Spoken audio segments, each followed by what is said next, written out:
올 것은 주라 하시니라. 아멘. 할렐루야. 성령 충만하십시오. 말씀 충만하십시오. 오늘 본문에 보면 두 개의 사건이 뒤엉켜 있는 것을 볼 수 있습니다. 저는 오늘 이 본문을 믿음이라는 관점, 믿음이라는 주제로 말씀을 나누고자 합니다. 예수님께서 거라사인의 지방에 귀신을 내어 쫓으시고 다시 어디로 돌아오냐면 갈릴리로 돌아오셨습니다. 많은 사람들이 기다리고 있습니다. 그 중에 가장 절박한 사람은 오늘 본문에 나오는 해당장 야이로입니다. 예수님이 배에 내리시니까 그 어느 누구보다도 빨리 해당장이라는 직책을 가진 그 야이로라는 사람이 예수님의 발 아래 엎드립니다.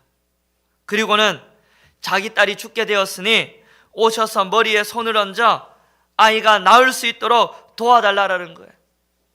여러분, 이 해당장이라는 직책은요, 유대 사회의 지도자급 인사입니다. 높은 사람입니다. 해당에서 다른 사람을 지도하고 또 질서를 유지하는 책임을 가진 높은 사람이에요.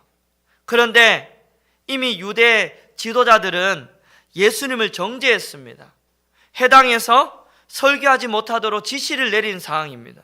그런데 이 야이로가요, 예수님의 발 아래에 엎드렸다는 것은 많은 사람들 앞에서 예수님 발 아래에 엎드려 내 딸을 낫게 해달라고 간구했다는 것은 유대 사회에서 지금까지 쌓아온 모든 명성을 잃을 각오를 했다는 것입니다. 야이로는 유대 지도자들이요, 예수님을 적대시한다는 것을 알았습니다. 그것을 알면서도 예수님 발 아래에 엎드려 딸의 병을 고쳐달라고 간구하고 있습니다. 오늘 본문에 보면 이 믿음이라는 단어는 나오지 않지만 예수님께 치유의 능력이 있음을 믿습니다. 여러분, 이런 믿음이 없으면 이런 행동을 할 수 없죠. 그가 믿음이 있었기에 자기 딸을 위하여 모든 것을 내가 포기하고 내가 모든 명예를 잃어버려도 좋다라는 거죠. 여러분, 해당장이라는 직책은 유대인들에게 사소한 직책이 아닙니다. 명성이 있는 사람입니다. 이런 사람이 예수님의 발 아래에 엎드렸다? 이것은 여러분, 믿음 없이는 할 수 없는 행동이죠. 또 야이로가 여러분, 유대 지도자들이 예수님을 아주 부정적인 결론을 내렸음에도 불구하고 그는 예수님에 대한 믿음이 있었습니다. 어떤 믿음인가요? 예수님이 오셔서 머리에 안수하면 병은 낫는다라는 거예요. 아마 이 야이로가요, 예수님 병 고치는 모습을 본 것 같아요. 그래서 지금 딸이 죽어가지만 예수님이 오셔서 머리에 안수만 하면 내 딸이 살아날 거라는 믿음이 야이로에게 있었던 것이죠. 그래서 나의 모든 명예, 나의 모든 명성, 내가 가진 모든 위신, 권력 다 잃어버려도 좋다라는 거예요. 왜? 예수님이라면 내 딸을 고칠 수 있다라는 거예요. 그 믿음이 있었기 때문에 사람들은 부정적으로 결론을 내려도 예수님 발 아래 엎드린 거죠. 사랑하는 여러분, 우리가 살면서 늘 놓치는 부분이 있습니다. 내 인생은 왜 이렇게 위기와 어려움이 일어나느냐 하고 한탄할 때가 있습니다. 그러나 다르게 한번 해석해 보세요. 딸이 병들었기 때문에 예수님 앞에 나아가 엎드렸지요. 그 높은 사람이, 그 명예를 가진 사람이 딸이 병들지 않았다면 예수님 찾아갈 일이 있습니까? 없습니까? 없어요.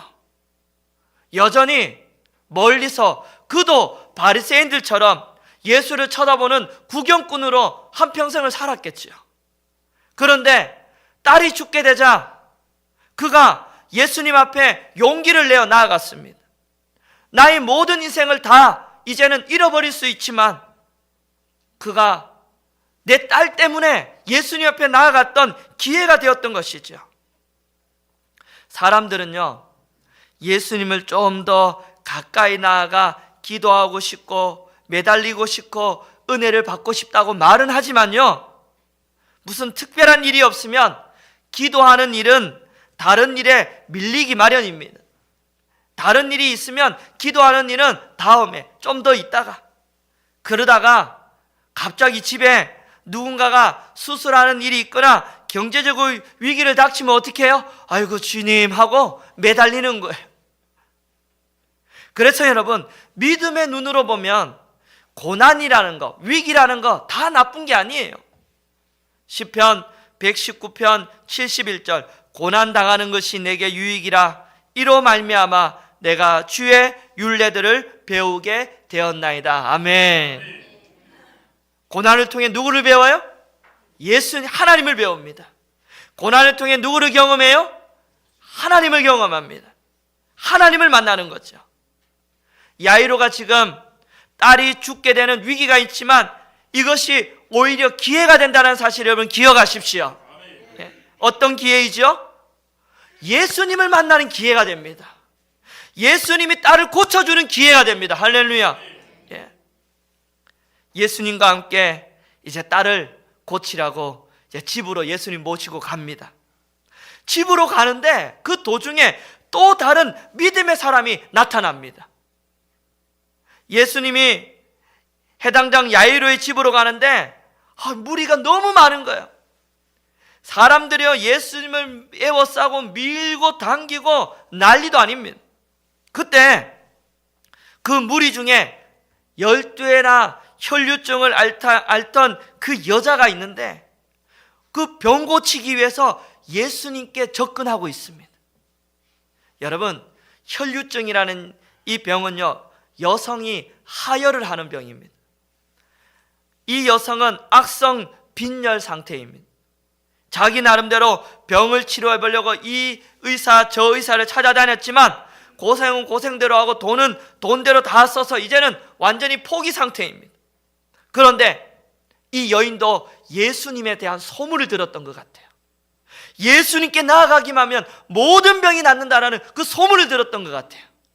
그래서 내가 예수님의 옷에 손만 대어도 내 병은 나을 것이라는 믿음을 가지고 나아갑니다. 혈류증은요, 구약시대의 율법에 의하면 다른 사람과 접촉해서는 안 되는 부정한 병입니다. 그래서 혈류증이 있는 여인은 많은 사람들이 있는 곳에 가서는 안 됩니다. 만약에 발각이 되면요, 돌에 맞아 죽을 수도 있습니다. 그래서 자기같이 이 부정한 사람이요, 감히 많은 사람들 앞에 갈 수도 없을 뿐더러 가서 예수님 발 아래 나아가서 말할 수 있는 용기가 없습니다. 도저히 나는 예수님 앞에 병도 고쳐달라는 말을 못하는 거죠. 그래서 어떻게 하냐면 이 여인이 그냥 옷만 잠깐 만졌다가 가야지. 예수님 옷만 만져도 병이 나을 거야 하는 믿음 가지고 그냥 몰래 뒤에 가가지고 예수님 옷만 싹 만지고 도망치려고 그랬어요. 그런데 예수님 옷을 딱 만지는 순간에 놀라운 일이 일어납니다. 29절 30절입니다. 29절 30절, 옷 만지는 순간에 어떤 일이 일어나죠? 시작. 예. 곧 마름에 병이 나은 줄을 몸에 깨달으라. 예수께서 그 능력이 자기에게 나간 줄을 알고 곧 무리에게 가운데서 돌이켜 말씀하시되 누가? 보통 그 예수님이 병자들을 고칠 때 보면 병든 사람을 어떻게 해요? 예수님이 보고는 손을 얹고 안수하거나 말씀을 하시거나 귀신아 나오너라 뭐 말을 하시든지 어깨에 손을 얹든지 머리에 손을 얹고 고쳐주셨는데 이 여인의 경우는 달라요. 예수님 쪽에서는 그 어떤 행동도 취하지 않고 그 예수님이 이 여자가 손을 대니까 자동적으로 그냥 능력이 나와버린 거죠. 자동적으로 능력이 나와서 병이 치료받은 것입니다. 중요한 건요, 예수님이 병을 고치기 위한 어떤 행동을 합니까? 안 합니까? 어떤 행동도 없어요. 그냥 예수님은 어떤 행동도 하지 않지만 옷을 만지는 순간에 자동적으로 예수의 몸에서 능력이 나와버린 거예요. 옷을 잡는 순간 그 예수의 능력이 그 여자에게로 들어간 것이죠. 그러자 그 여인의 몸에 아무도 모르게 은밀하게 병이 치료받은 것입니다. 놀라운 것은요, 아무도 모르는데 두 사람만 알게 되었습니다. 누구요? 치료받은 여자만, 또 내 몸에서 능력이 나간 예수님만. 여자는요, 옷을 만지는 순간에 내 몸에서 변화가 일어났다는 것을 알게 됩니다. 예수님은요, 옷을 만지는 순간에 어디서 내 능력이 나갔다는 걸 예수님도 알게 됩니다. 그래서 예수님 뭐라 그러죠? 누가 내 옷에 손을 대었느냐? 여러분, 내 옷에 손을 댄 자를 찾으십니다. 여자의 입장에서는 난리가 났습니다. 큰일입니다. 아까 뭐라 그랬죠? 부정한 여인은, 부정한 병은 사람들 가까이 갈 수 있다 없다? 가면 어떻게 된다고요? 죽을 수도 있어요. 지금 율법을 어기고 사람들에게 왔다라는 것을 알려지면 큰일 나는 거예요. 여자는요, 알려지기를 원치 않아요. 그냥 조용히 왔다가 조용히 가고 싶은데 예수님이 갑자기 거기서 이 여자를 찾으시는 거예요. 중요한 것은 여러분, 잘 보십시오. 성경을 잘 보세요. 읽고 또 읽고 한번 보세요. 중요한 건 여러분, 예수님의 옷에 손을 댄 사람이 이 여자뿐만이 아닙니다. 지금 밀고 당기고 하는 상황 속에서 여러 사람이 예수의 몸에 손을 대었어요. 중요한 건 여러 사람이 예수의 몸에 손을 대었지만 병난 사람은 이 여자뿐이라는 거예요. 예수님의 능력이요, 아무나 나오지 않습니다. 간절한 믿음을 가지고 나아가는 자에게 능력이 나타나는 줄 믿습니다. 오늘도 여러분 변함없이 주일날 교회에 나오셨지요. 하지만 모두가 하나님의 은혜를 흡족하게 경험하는 게 아니에요. 하나님 만나기 위하여, 예수님 만나기 위하여 사모하는 그 자에게 하나님께서 성령을 부어주실 줄 믿습니다. 그러면 예수님이 이 여자를 왜 찾으시는가죠? 너 부정한 여인인데 왜 이 자리에 왔어? 하고 혼내시려고 찾으시는 건가? 잘못을 지적하기 위해 찾으시는 건가? 예수님은요, 육체의 병보다 정신의 병, 영적인 병에 더 관심이 있습니다. 이 여자는요, 오랫동안 부정한 여인으로 사람들에게 죄인 취급받았어요. 이 병 때문에 사람들과 격리되어서 살아갑니다. 이 여인의 마음속에 뭐가 있을까요? 오랫동안 사람하고 격리되어 보세요. 마음이 어떨까요? 병들었겠죠. 죄의식, 대인기피증, 열등감, 이 마음에 이 여인이요, 병이 있는 거예요. 지금 여러분 죽어가는 야이로의 딸, 이 야이로의 딸을 고치러 가기에 급히 가셔야 되는데 갑자기 여러분 죽어가는 딸은 더 급한 일인데 가지 않으시고 이 여인의 병을 치료하기를 주님이 원하십니다. 더 이상 죄의식에 사로잡히지 않도록 치료하는 거죠. 그러면서 예수님이 이 여인에게 꼭 해주고 싶은 말씀이 34절입니다. 우리 34절 읽어보겠습니다. 시작.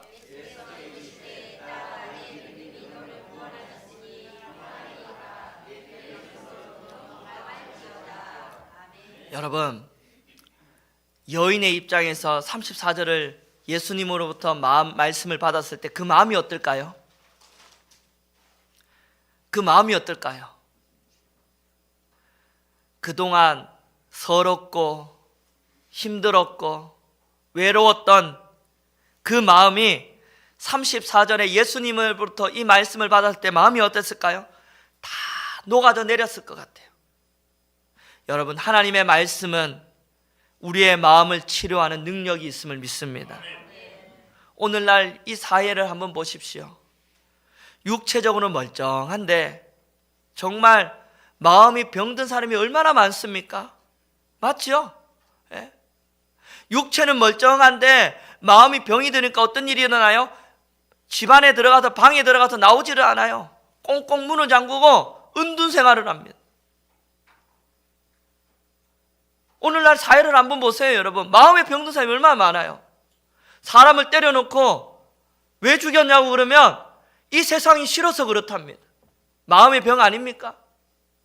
오늘날 약 먹는 사람, 정신과 약 먹는 사람이 얼마나 많습니까? 우울증약, 교회에 나오지만 마음에 병든 사람이 얼마나 많습니까? 오늘 이 자리에도 여러분 혹시나 마음에 병이 든 사람이 없는지 모르겠습니다. 오늘 이곳에 마음에 병이 든 사람이 있다면 오늘 이 34절에 이 말씀이 여러분들에게 위로의 말씀이 되기를 축원합니다. 딸아, 내 아들아, 이 한마디에 지금까지 내 안에 이 억눌렸던 이 마음이 치료받는 은혜가 여러분 가운데 있기를 축원합니다. 힘들었지? 그래, 내가 너 마음 알아. 34절은 바로 그런 말씀입니다. 힘들었지? 내가 너 힘든 마음 알아. 이제부터는 평안해. 내가 너 다 해결해 줄게. 할렐루야. 네. 오늘날 말씀이 여러분들의 마음을 치료하는 역사가 오늘 이 예배 가운데 일어나기를 축원합니다. 중요한 건 이 혈류증 여인하고 대화하다가요 갑자기 비보가 들려집니다. 무슨 소식이 들리냐면 야이로의 딸이 죽었다라는 거예요. 34절입니다. 34절 읽어볼까요? 시작.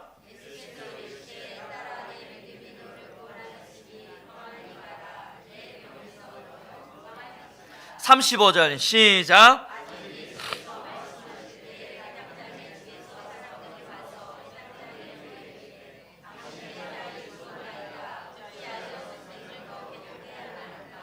야, 이런 말씀이 갑자기 딸이 죽었다는 소식이 들려집니다. 그러면서 모든 것 끝났으니 왜 예수님을 괴롭게 하느냐? 예수님께 이제 그만 요청해. 갈 필요 없어. 딸 죽었는데 끝났는데 뭘 예수님 모시고 가. 이런 말씀인 거죠. 오늘 우리가 만나는 현실 세계 아닙니까? 야이로가 모든 체면, 모든 위신, 모든 명예를 잃어버릴 각오하고 예수님 발 아래 엎드렸는데 우리에게 들려오는 소식은 두 가지예요. 딸은 죽었어. 더 이상 이제 예수님 힘들게 하지 마. 예수님 가도 소용없어. 절망의 소리예요. 야이로 입장에서는요 사실 굉장히 억울한 상황입니다. 맞잖아요. 딸을 지금 데리고 가고 있는데 누가 끼어들었어요? 딸 고치려고 데리고 갔는데 누가 끼어들었어요? 혈류증 여인이 끼어들었어요. 저같이 성격 급하면요 혈류증 여인 비켜! 저리 가! 지금 내 딸 고쳐야 돼. 어디서 끼어들어? 예? 예수님, 내 딸부터 고쳐놓고 이 여인하고 대화하세요. 그랬을 것 같아요. 여러분, 딸이 죽어가는데 지금 여러분 눈에 뵈는 게 있습니까? 없잖아요. 딸부터 살려놓고 이 여인하고 대화하세요. 그런데 여러분, 예수님 보세요. 딸의 생명을 살리는데 관심이 없는 것 같아요. 다른 여인을 치료하다가 딸을 죽어버리는 거죠. 모든 희망이 사라졌는데 예수님이 태연하게 다음 말씀을 하십니다. 36절 한번 보세요. 이런 말씀하세요. 태연하게 예수님 말씀하십니다. 36절 시작.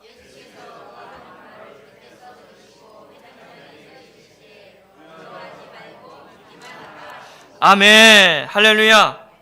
딸이 죽었는데 뭐라고요? 두려워하지 말고 믿기만 해. 여러분, 인간이요 연약한 존재라는 것이 여기서 드러납니다. 방금 혈류증 여인을 고치는 것을 보고도 인간은요 두려워요. 죽음이라는 두려움, 끝났다라는 두려움, 소망이 사라졌다는 두려움, 절망의 두려움. 저 역시도 마찬가지입니다. 조금만 일이 잘 되면 와 그리다가 조금만 어려운 일 만나면 어떻게 해요? 아이고, 하나님 왜 이렇게 어려운 목회길을 저보고 걸어가라 그래가지고 이렇게 힘드냐고. 네? 조금만 잘 되면 와 그러다가요 조금만 어려움이 있으면 주여 못 하겠습니다. 여러분이 하소연할 때가 얼마나 많은지 몰라요. 그때마다 들려오는 소리가 뭔지 아세요? 하나님의 말씀입니다. 야이로에게 어떤 말이 들려옵니까? 두려워하지 말고 믿기만 해. 할렐루야. 따라합시다. 두려워하지 말고 믿기만 하라. 옆 사람에게 믿기만 해.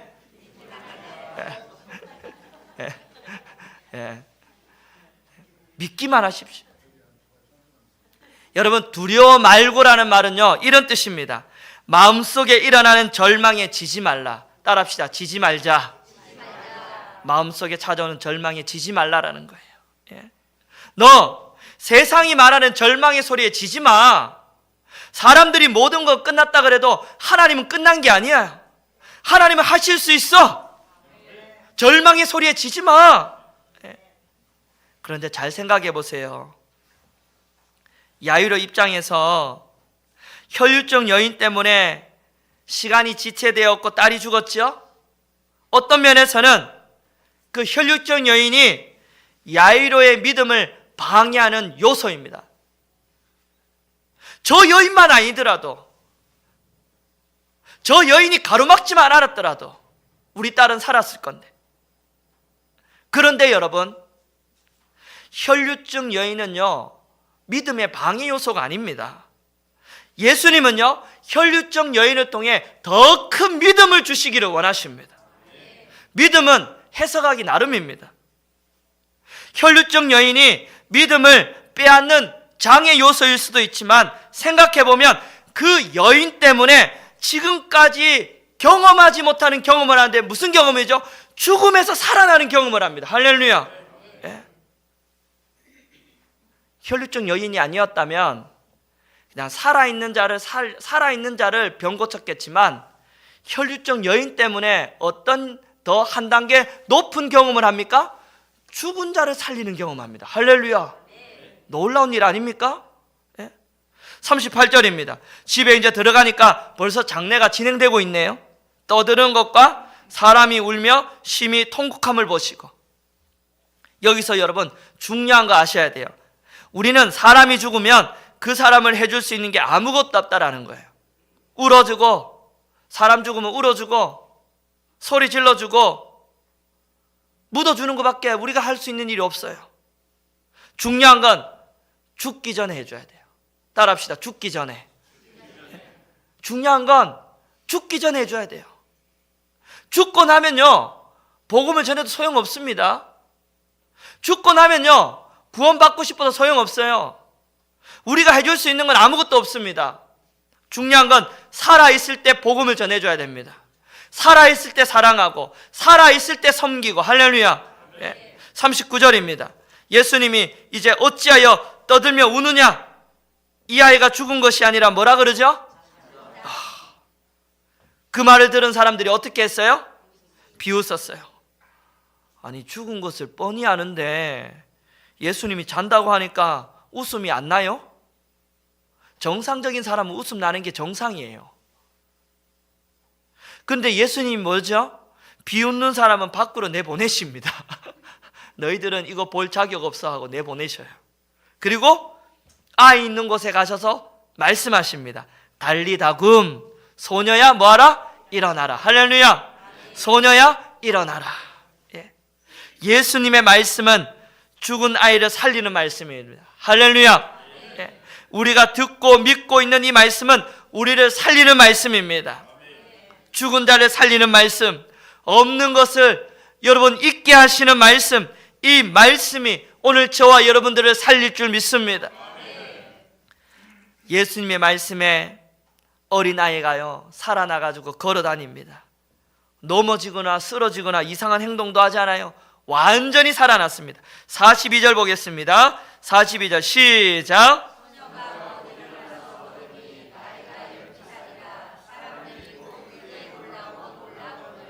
사람들이요, 입을 다물 수가 없어요. 죽은 자가 살아났으니 얼마나 놀라운 일입니까? 우리가 여러분 하나님의 말씀을 들어야 되는 이유가 여기 있습니다. 하나님의 말씀은 죽은 자도 살리는 말씀입니다. 생명의 말씀입니다. 아멘입니까? 혈류증 여인 때문에 시간이 지체되어 딸이 죽었지만 죽음 때문에 더 놀라운 기적을 경험합니다. 병 고치는 정도의 예수님으로 알았는데 이 혈류증 여인 때문에 예수님이 죽은 자도 살리는 생명의 하나님이라는 것을 알게 됩니다. 질문합니다. 여러분, 질문합니다. 혈류증 여인이 믿음의 방해자입니까? 더 큰 믿음을 주시기 위한 축복입니까? 축복입니다. 축복입니다.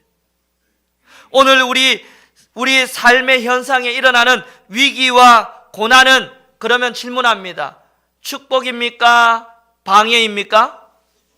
축복입니다. 믿음과 두려움이라는 현실사에 우리가 살아가고 있죠. 믿는다 해놓고 기도해놓고 두려워하고 염려합니다. 분명히 기도 응답이 온 것 같아요. 예수님과 분명히 딸을 고치러 가고 있습니다. 기도 응답이잖아요.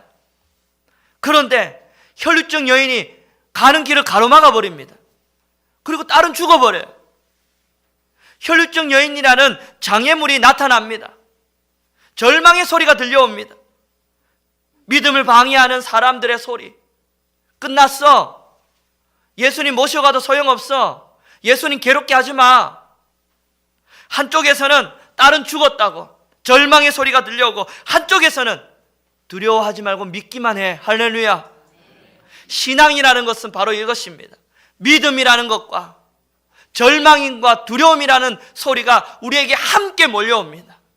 한쪽에서는 하나님의 말씀이 들리고, 한쪽에서는 두려움이 들리고, 절망의 소리가 들리고, 낙심의 소리가 들리는 것이 우리가 살아가고 있는 이 세상 아닙니까? 어느 날에는 할렐루야 그랬다가 어느 날에는 절망하고 낙심하는 게 우리 인간 아닙니까? 중요한 건 여러분, 그럼에도 불구하고 믿음과 두려움이라는 갈등 가운데 우리의 신앙은 자라나게 되어 있습니다. 할렐루야. 오늘 우리의 싸움은 바로 믿음의 싸움입니다. 어떤 절망의 소리에도 주님 뭐라 그러시죠? 지지 마. 두려움에 지지 마.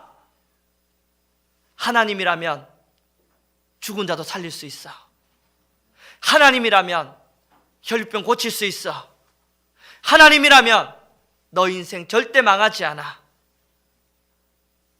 오늘 이 믿음과 두려움이라는 이 싸움 앞에 여러분 지지 마십시오. 이기십시오. 네? 어떤 절망이 들려온다 할지라도 생명의 말씀 붙드시기 바랍니다.